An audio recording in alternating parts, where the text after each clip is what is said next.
Hello, everyone. Thank you very much for tuning into the Think Before You Hate podcast. I'm Alex Chavez of the Chicago Commission on Human Relations, or the CCHR. We are the city's civil rights agency, and this is the premiere for our podcast where we will discuss civil rights and all hot topics concerning that topic for the people in Chicago. And to give you a brief scope as to who we are the civil rights agency, and we enforce the Human Rights Ordinance and the Fair Housing Ordinance for the city. We fight to eliminate prejudice and fight discrimination. And today, our guest, I get to have a conversation with the chair and commissioner for the CCHR, and her name is Commissioner Nancy Andrade. Commissioner, thank you very much for your time and welcome. Thank you. Thank you very much. And I am, first of all, delighted and honored to be the first guest ever for our inaugural podcast series. So this is very exciting. And we hope that this is a tool and a vehicle for all Chicagoans to learn a lot about the CCHR and what a great resource we are. We are at no cost, and we are able to service anyone in the city of Chicago, regardless of your documentation status and regardless of your English proficiency. Beautiful. Now, Commissioner, will you please let our listeners know what the CCHR is and how we function, how we serve the people of Chicago? So we are the CCHR, and we, as you had stated in the introduction, we enforce the civil rights laws in the city of Chicago, specifically the Human Rights Ordinance, the Fair Housing Ordinance, and we even enforce the Hate Crimes Ordinance on the civilian side. So what does all that mean for the average person? So the Human Rights Ordinance basically gives everyone in the city of Chicago protections, and generally most people fall within a protected class. So it provides special protection for someone who experiences discrimination. And what are protected classes? A protected class is your race, the color of your skin, national origin, your ancestry, your ethnic ancestry, your religion, your age, specifically if you feel that you're being discriminated because you are age 40 and above. If you have a disability, be it a physical or what some folks call a hidden disability or an obvious disability, your criminal history, and that pertains only when you are seeking employment. Also, it protects you regarding your sexual orientation, your sex. For instance, sex meaning if you are pregnant, it protects you in the event that someone is discriminating you for hire because you are pregnant and they choose not to hire you because of that. Also, you are protected based on your gender identity. Your marital status, whether you're married or not. Some people will discriminate and they only want people who are married to live in their housing, or they only prefer single people. So marital status is a protected class. Parental status, same thing. There are some housing establishments that may choose to discriminate because you have children, and we don't rent to people or we don't provide housing if you have children. So that is defined as parental status. So that is illegal in the city of Chicago. Your military status. Some people, believe it or not, either discriminate on someone because they are a veteran, or they might be in the reserve, and they may see this as a problem in terms of looking for employment. But you have a protected status with the city of Chicago if you feel you're being discriminated because of your military status. We support all veterans in the city of Chicago. Also, with regards to your lawful source of income, this is a very common discrimination complaint that we receive at the CCHR. We see folks being discriminated because they have a Section 8 or also a Section 8 housing voucher. Or we have people who come to us and file a complaint because they are gig workers, and a potential landlord may see either as not a solid source of income, that is discrimination. So you can file a complaint with us. And also for a protected class if you feel you are being retaliated in some shape or form because you have filed a complaint for discrimination. So those are the protected classes here in the city of Chicago. Perfect. Thank you for defining all the different protected classes for our audience. Now, during your time at the CCHR, are there any cases that you feel exemplify the impact the CCHR has on an individual's life here in Chicago? You know, our work really is changes every single day. And the CCHR has actually two components to its work. One side is our legal side or our adjudication side, which is what we just discussed right now. If you feel you've been discriminated when you're looking for housing, employment, or if you have a disability and you feel that you are not being accommodated in a public setting at a public venue, you can file a complaint with us. And what happens when you file a complaint? You will work with one of our investigators who will take down all the facts of the incident and will then conduct an investigation to see if your complaint is substantiated. If it's substantiated, then we proceed with a administrative law process. And the only difference is that rather than having judges, we have attorneys who are hearing officers. And just as in an administrative law proceeding, you have the complainant, you have the respondent, and both parties have the ability to address the issues raised in the complaint. And it is the hearing officer who will ultimately give a recommendation as to which of the two parties should preside in the matter. And then it is up to our board of commissioners, to review the hearing officer's recommendations, and the board will either recommend to support the hearing officer's conclusion, to modify, or to rescind the hearing officer's recommendations and basically take it back and come up with another type of recommendation. So that is our legal side. Then we have more of our community involvement side, and that is where we work closely with the community on a couple of areas. One is to address community tensions, meaning hate. If you have a situation where there's community tension, neighbor-to-neighbor conflict, and it's based on one of the protected classes that we talked about earlier, you can turn to us for assistance, and we can go and try to mediate the situation.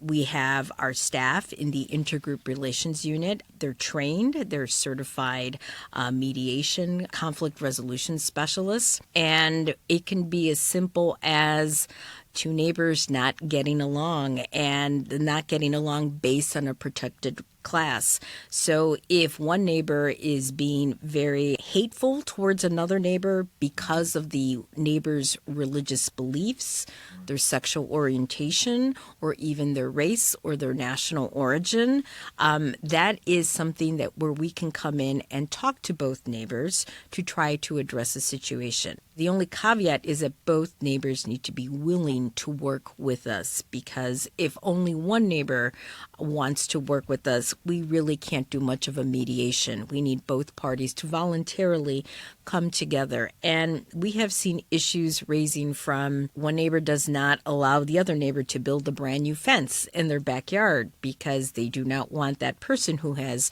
darker skin tone to be part of their property line. That is not correct. You are not being a good neighbor, and someone is experiencing discrimination because they are being targeted of their race, their color, their national origin. So this is where we step in. We also work closely with aldermanic offices to assist them in situations where there is a community tension.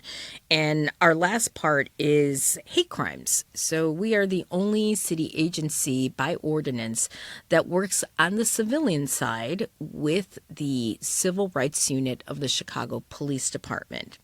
And the Chicago Police Department, their Civil Rights Unit, is the unit that handles any and all hate crimes that are reported in the city of Chicago, as well as hate incidents. Once they receive a hate crime, they then funnel that to us, and it is our hate crime victim advocate, who is part of our intergroup relations unit, who then will be responsible to reaching out to victims of hate and basically touching base and finding out if there is anything that we can do to assist the victim as they process the experience of having experienced an unfortunate incident of hate. So to answer your question as to what specific matters we have had and that come to mind that exemplify the work that we do, there are a couple. One that most listeners can probably recall is starting back in November of 2023 through May of 2024, there were a series of hate crime leaflets that were randomly posted on cars. And in some instances, they were in plastic bags with pellets that people initially thought were rat poison, but I believe it turned out to be something as simple as dog food. And the reason why they were placed in there is so that the pellets would serve as a weight so that the wind would not blow away this hateful literature that was inside the Ziploc bag. Those hateful leaflets were anti-Semitic, and they created fear and panic in the neighborhoods, primarily Jewish neighborhoods in the city of Chicago. We worked with the all 5 aldermen where these wards were impacted. We worked closely with the community. We went out. We did counter leafleting, meaning we then went to every single home in those areas and put in their mailbox information about the CCHR and our work with hate crimes and hate incidents and how to report that. So that is one incident that comes to mind. That's a direct way of how we work with the community. Another, turning to our legal side, is a case that was fairly recent. And this is something which was very shocking to the CCHR. We had started seeing an uptick in complaints regarding sexual harassment. And when you think of sexual harassment, you think of the Me Too movement and you think immediately perhaps a work environment. And actually, this was sexual harassment in terms of housing. And what was really shocking is that these events happened towards the end of the pandemic era of lockdown. And as if you recall, during that era, a lot of the hospitality workers were out of a job. And a lot of the hospitality workers are immigrants. And some do not speak English, and they were really impacted financially. The thought of not being able to provide a roof over their family's head was something that was very stressful and very daunting. Well, there were a couple of unscrupulous landlords who took advantage of that situation, and without the knowledge of the parent or caregiver of the minor child, the landlord began to abuse the children. One child in particular, a daughter of a renter of a unit. This went on for a long time, and the daughter finally had the courage to report and tell the mother what was happening. And all praise and kudos to the mother for taking the courage and the strength to report the incident, to the authorities, and they came to us to file a complaint on sexual harassment. And what we learned from that is that we began making a stronger effort to educate the public that sexual harassment is not only limited in the workplace, it can happen anywhere, and it can happen in housing, and it can happen to anyone regardless of what their gender or sexual orientation is. It was an eye-opener, and it was a learning experience. Wow. Well, thank you very much for sharing. And we definitely do meaningful work. And that being said, what attracted you to the opportunity to serve as the commissioner for this sector of the city of Chicago? So let me tell you a little bit about myself. So I am born and raised in the city of Chicago. I am from the mighty 10th Ward, lived all my life on the southeast side. I am the proud daughter of immigrant parents from Mexico. I speak fluent Spanish. I am first in the family to go to law school. I am a proud daughter of Chicago. And having lived the immigrant experience, first generation experience with my parents, I know what it's like for people to struggle with issues. Everything from understanding English to just understanding bureaucracy. You're in a foreign country. And also just being able to navigate life sometimes, Right. because my parents had a limited education. And I think that is something that can hit home to any Chicagoan, because not everyone has an advanced degree. And some people may struggle in terms of understanding government proceedings or government, even government forms. Right. And when I was a kid, my father was a steel worker, and my father lost his job. He was part of the Wisconsin steel workers who lost their jobs. And that was my first exposure to a lawyer and the law. There was a time when the workers had lost their jobs.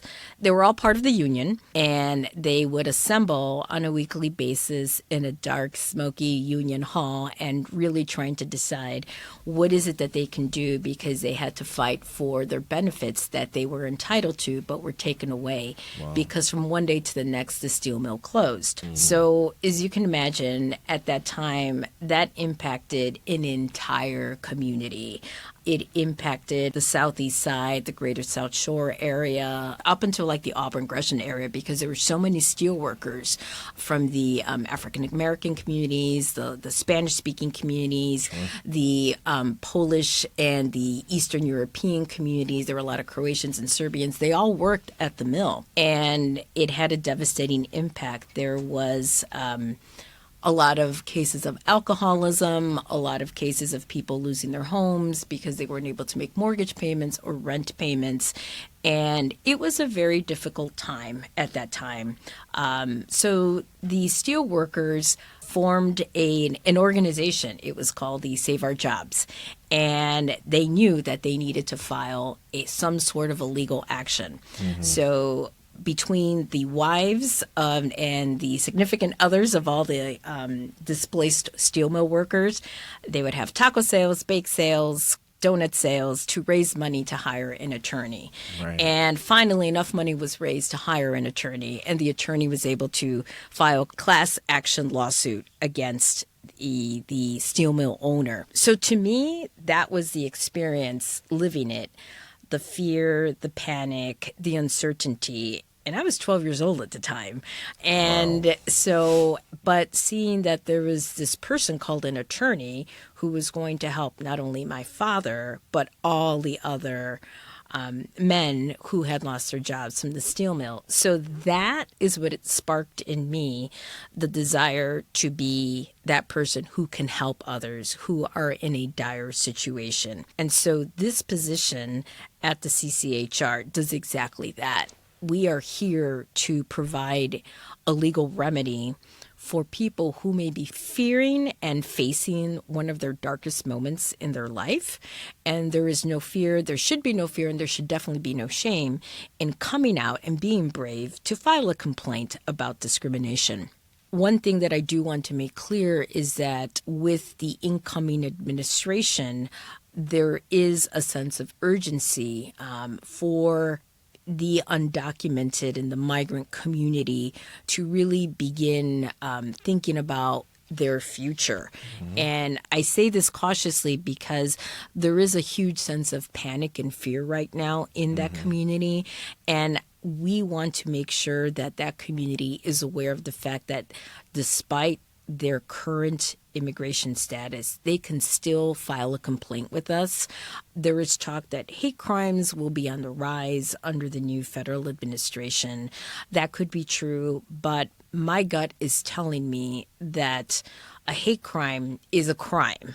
I think there's going to be a lot more subtle instances and blatant instances of discrimination. And I think that is something we really need to empower all Chicagoans to be aware of about discrimination, because discrimination does not just impact the migrant community. If you are a member of, let's say the LGBTQ plus community, that is a community that is going to be facing a lot of scrutiny under this new administration, based on what has been said by members of the incoming federal administration. We know that the transgender community in particular is probably going to be facing some challenges. But we want everyone, especially from the transgender and LGBTQ plus community, to know that the city of Chicago here is a welcoming city. Mm-hmm. We provide refuge, and we also provide rights for anyone who is here in the city of Chicago. Thank you very much for sharing your very compelling story as to why you decided to take on this very important role. And you mentioned the new presidential administration. So will you please let our listeners know how the CCHR plans to adapt its strategies in response to the new presidential administration that's coming? No, yeah, thank you. Thank you for that question. So it's not just the CCHR, the city as a whole is definitely taking an aggressive approach in terms of having messaging sent out. So we are working closely with the mayor's office as well as our sister agencies within the city to send out messaging that the city of Chicago continues to go forward. You as a Chicagoan should rest assured that you do have rights here in the city of Chicago. No one can take them away from you. No one should be creating fear in your mind. Sure. Because you do have the ability to file discrimination complaints with us regardless of your immigration status. And as I mentioned before, we have the ability to provide free interpretation services if English is not your first language. We use Language Line, and it is a valuable tool, so we can provide interpretation in hundreds of languages. And Perfect. We are also here to assist in the event you are a victim of a hate crime.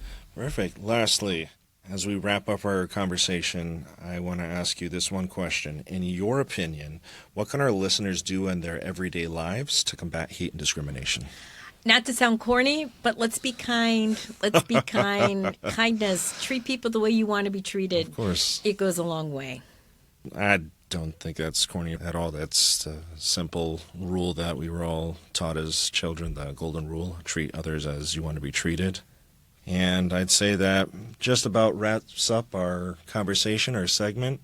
So if you or anybody you know feels that they've been a victim of discrimination, please contact the Chicago Commission of Human Relations, or the CCHR, at 312-744-4111. Again, that is 312-744-4111. We are on X, we're on Facebook, LinkedIn, Instagram. So please check us out, follow us on social. And until next time, think before you hate.